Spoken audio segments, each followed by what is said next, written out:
Assalamualaikum warahmatullahi wabarakatuh.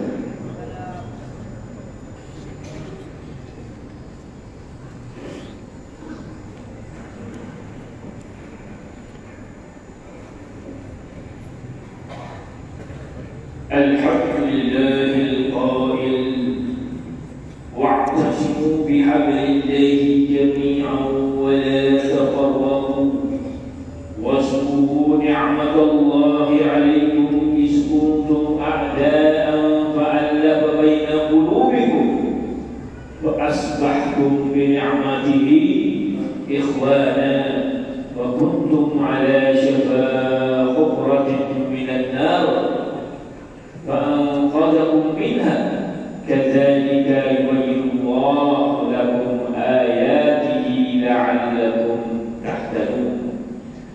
أشهد أن لا إله إلا الله وحده لا شريك له وأشهد أن سيدنا محمدا عبده ورسوله. اللهم صل وسلم وبارك على حبيبنا وشفينا محمد أشرف الأنبياء والمرسلين وعلى آله وصحبه أجمعين والتابعين لهم إحسان إلى يوم الدين. أما بعد، أيها المسلمون، أوصيكم وإياي بتقوى الله. قال الله تعالى: يا أيها الذين آمنوا اتقوا الله حق تقاته ولا تموتن إلا وأنتم مسلمون. Jemaah muslimin yang dimuliakan Allah sekalian, marilah kita bersama-sama meningkatkan ketakwaan kepada Allah Subhanahu wa Ta'ala dengan menunaikan segala perintahnya dan meninggalkan segala larangannya. Semoga kita beroleh kejayaan, kebahagiaan dan keselamatan di dunia dan di akhirat. Khatib mengingatkan para jemaah agar memberikan sepenuh perhatian kepada khutbah yang akan disampaikan pada hari yang mulia ini yang bertajuk perpaduan asas kesejahteraan umat. Kaum muslimin yang dirahmati Allah, Islam merupakan agama yang mementingkan ukhuwah dan perpaduan dalam kalangan penganutnya. Oleh itu, ciri utama dalam semua ibadat yang kita lakukan adalah mensandarkan ukhuwah serta perpaduan. Contohnya, ibadah khusus seperti solat, puasa, zakat dan haji yang disyariatkan kepada kita adalah antara lainnya bertujuan untuk membina ukhuwah serta perpaduan yang mampu menjadikan kita mukmin bersaudara. Perpaduan adalah asas kekuatan umat Islam. Tanpa perpaduan, umat Islam akan menjadi lemah, berpecah dan mudah dijajah dari segi pemikiran, budaya dan kuasa. Sejarah Islam menunjukkan bahawa setiap kali umat Islam bersatu, mereka akan mencapai kegebilangan dan kemenangan. Namun apabila mereka berpecah, maka kehinaan dan kekalahan akan menimpa. Firman Allah Subhanahu wa Ta'ala dalam surah Al-Imran ayat 103 dibacakan pada awal khutbah yang bermaksud, dan berpegang teguhlah kamu sekalian kepada tali Allah, yakni agama Islam, dan janganlah kamu bercerai-berai, dan kenanglah nikmat Allah ketika kamu bermusuh-musuhan semasa jahiliyah dahulu. Lalu Allah menyatukan di antara hati kamu sehingga kamu bersatu padu dengan nikmat Islam, maka menjadilah kamu dengan nikmat Allah itu orang-orang Islam yang bersaudara. Ayat ini dengan jelas menyeru umat Islam menjalani tanggung jawab menyatukan umat dan melarang dari berpecah belah. Perpaduan dalam kalangan umat Islam bukan sekadar suatu keperluan yang bersifat luaran, tetapi ikatan persaudaraan atau ukhuwah Islamiyah yang dijalin dengan iman dan Islam.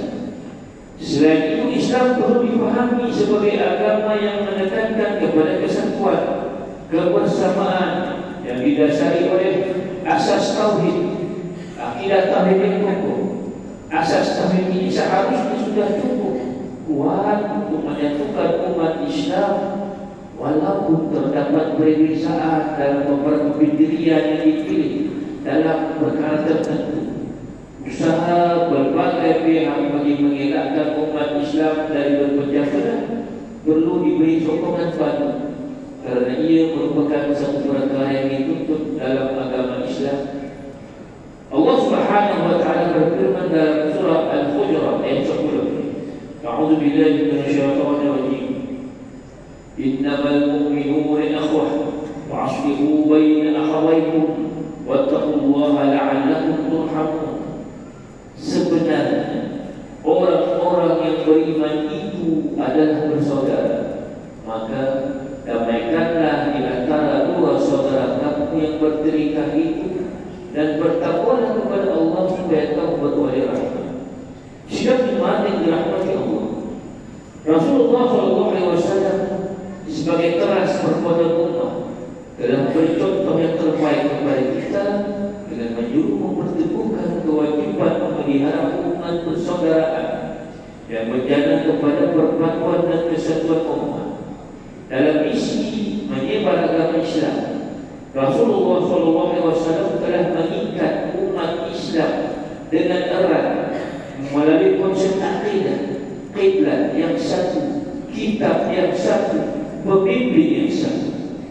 Justru untuk memupuk perpaduan dalam zaman yang serba moden dan mencapai ini, sikaplah lipatan sejarah untuk melihat bagaimanakah pelaksanaan generasi terdahulu, yaitu para sahabat baginda sallallahu alaihi wasallam, dalam menjalinkan hubungan sesama mereka. Generasi yang berjaya dibentuk oleh Rasulullah SAW menjadi pembina tamadun misal yang unggul sepanjang zaman. Transformasi awal telah lama dipraktikkan oleh Rasulullah SAW, maka kini kitalah yang bertanggungjawab untuk meneruskan. Antara langkah utama yang masyhur dilakukan oleh Rasulullah SAW dalam membina perpaduan adalah mempersaudarakan kaum Muhajirin dan Ansar. Persaudaraan yang diterapkan dalam Islam adalah berasaskan kesatuan akidah, yaitu keimanan dan ketakwaan kepada Allah Subhanahu wa taala. Perbezaan bangsa atau kedudukan tidak menghalang hubungan persaudaraan Islam.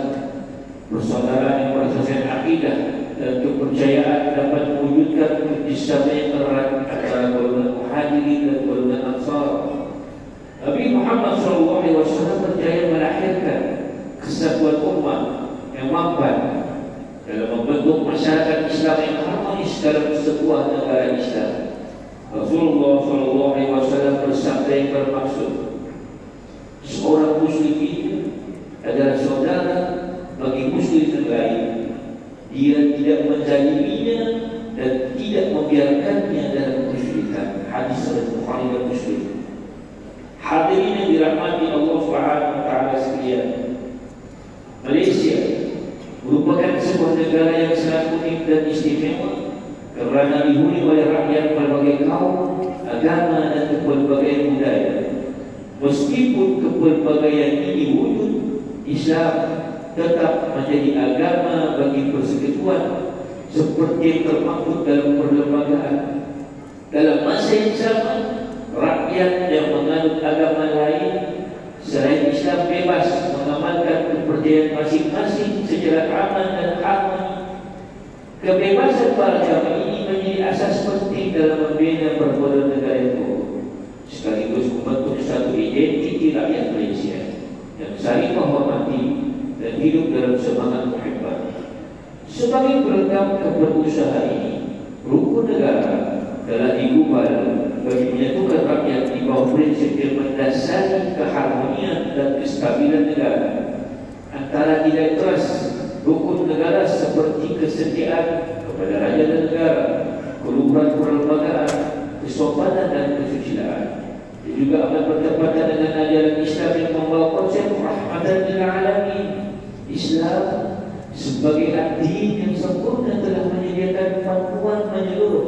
dalam aspek kehidupan manusia, sama ada dalam urusan akidah, ibadah, perundangan, muamalah, hubungan sosial maupun hubungan dalam muslim dan bukan muslim.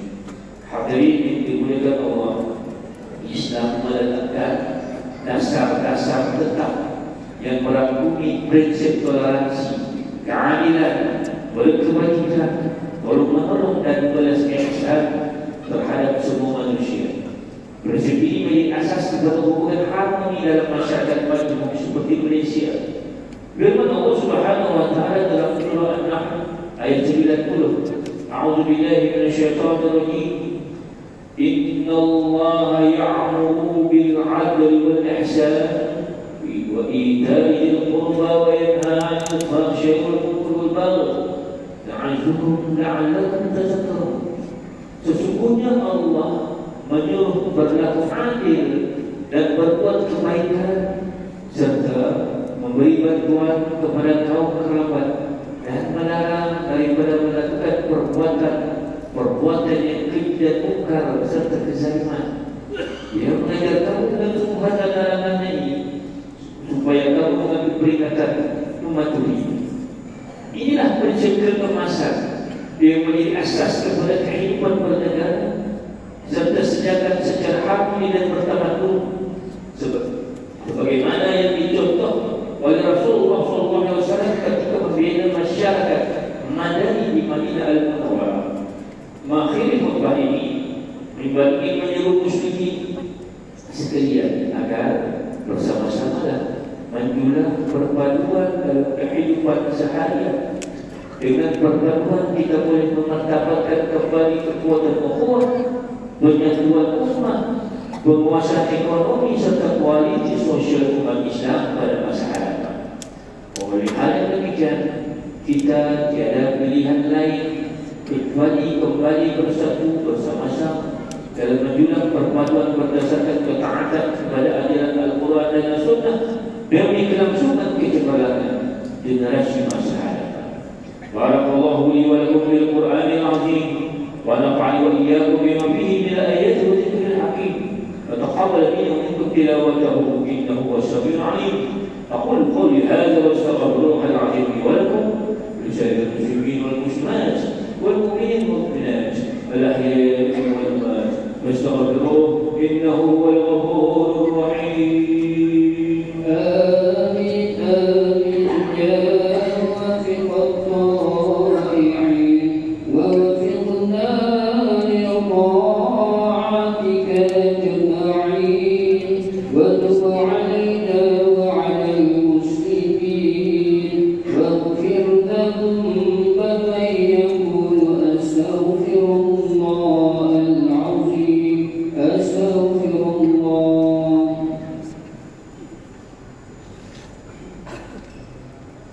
الحمد لله رب العالمين والصلاة والسلام على سيدنا محمد وعلى آله وأصحابه أجمعين ومن تبعهم بإحسان إلى يوم الدين. أشهد أن لا إله إلا الله وحده لا شريك له وأشهد أن سيدنا محمدا عبده ورسوله. أما بعد، فيا عباد الله اتقوا الله حق تقاته واعلموا أن الله أمركم بأمر عظيم، أمركم بالصلاة والتسليم على نبيه الكريم. Sidang jemaah yang dikasihi, Malaysia adalah sebuah negara yang unik dan bertuah. Kita mempunyai sistem raya berperlembagaan dan demokrasi berparlimen. Sistem ini mencairkan hikmah dan tadbir urus negara, berteraskan adat, undang-undang dan nilai-nilai Islam. Islam menjunjung tinggi institusi kepimpinan yang adil dan berintegriti, apatah lagi kepimpinan yang bersikap rahmah terhadap seluruh warganya. Demikian juga amanah yang digalas oleh Sri Paduka Baginda yang di-Pertuan Agong bukan sekadar lambang, tetapi baginda merupakan pemelihara agama, penyatu bangsa dan pengaman negara. Dalam konteks Malaysia, Sri Paduka Baginda yang di-Pertuan Agong berperanan sebagai ketua utama negara serta ketua agama Islam bagi Pulau Pinang belakang, sabar, serawat dan boleh persekutuan. Peranan raja berdiri atas konsep ulil amri, pemegang otoriti yang wajib ditaati selagi mana tidak bertentangan dengan perintah syariat. Rakyat perlu menumpahkan taat setia kepada raja dan negara sesuai dengan lapis ikrar rukun negara. Sebagai rakyat yang mementingkan keharmonian dan kesejahteraan, adalah wajib bagi kita menumpahkan sepenuh taat setia kepada kepimpinan Sri Paduka Baginda Tuan Agong bagi memastikan segala agenda pentadbiran dan kemakmuran dapat dicapai. Dirgahayu Tuan, hakim dan seluruh rakyat dengan penuh hormat dan takzim, orang tak sumpah menjunjung kasih atas kepimpinan Tuanku yang berjuang rakyat dalam memayungi rakyat dan memelihara kedaulatan serta menjamin perpaduan rakyat di negara tercinta daulat Tuanku. Faqala Allah Ta'ala, Inna Allah wa malaikatahu yusalluna 'alan nabi ya ayyuhallazina amanu sallu 'alaihi wa sallimu taslima. Allahumma salli 'ala sayyidina Muhammad wa 'ala ali sayyidina Muhammad kama sallaita 'ala sayyidina Ibrahim wa 'ala ali sayyidina Ibrahim wa barik 'ala sayyidina Muhammad wa 'ala ali sayyidina Muhammad kama barakta 'ala sayyidina Ibrahim wa 'ala ali sayyidina Ibrahim fil 'alamin innaka Hamidum Majid. Amin ya rabbal alamin. Allahumma ighfir lil muslimin wal muslimat wal mu'minin wal mu'minat al ahya'i wal amwat. Allahumma adil rahmah wal barakah wal hidayah was salamah was sakinah was sihhah ad-daimah ala malikina Tuhan yang maha mulia Sri Paduka Baginda Tuan Agong wakazalika ala Muhammadur Rasul a'la bentuk tamai pertuan risalah wajib lahum hadhihi al-baldata wa sayra bilad muslimin aminan mutma'innah innaka ra'ufur rahim. Allahumma adfa' 'anna al-bala wal waba wal fahsya wal munkar wal mihan wal fitan ma zahara minha wa ma batran min baladina hadha khassah wa min buldan al-muslimin 'ammah innaka 'ala kulli syai'in qadir. Ya Allah, selamatkanlah saudara kami yang dizalimi di bumi barakah Palestin. Kasihani dan limpahkan rahmat-Mu ke atas mereka. Ya Allah, naungilah kehidupan negeri dan juga negara kami. Hiasilah diri kami dengan sifat terpuji dan jauhi kami dari sifat yang keji. Jadikanlah kami dan keturunan kami orang-orang yang istiqamah, mendirikan solat secara berjemaah, menunaikan zakat, berpuasa dalam bulan Ramadan, mengerjakan ibadah haji, mengumpulkan harta dan berinfak pada jalan fardu ini. Semuanya hanya kepada-Mu ya Allah, keberkahan pengaruh dan mohon pertolongan. Rabbana atina fid dunya hasanah wa fil akhirati hasanah wa qina adzabannar. Ibadallah, innallaha ya'muru bil 'adli wal ihsan wa ita'i dzil qurba wa yanha 'anil fahsya'i wal munkari wal baghi ya'idhukum la'allakum tadhakkarun. Fadhkurullaha al-'azima yadhkurkum washkuruhu 'ala ni'amihi yazidkum was'aluhu min fadlihi yu'tikum wallahu akbar wallahu ya'lamu ma tasna'un.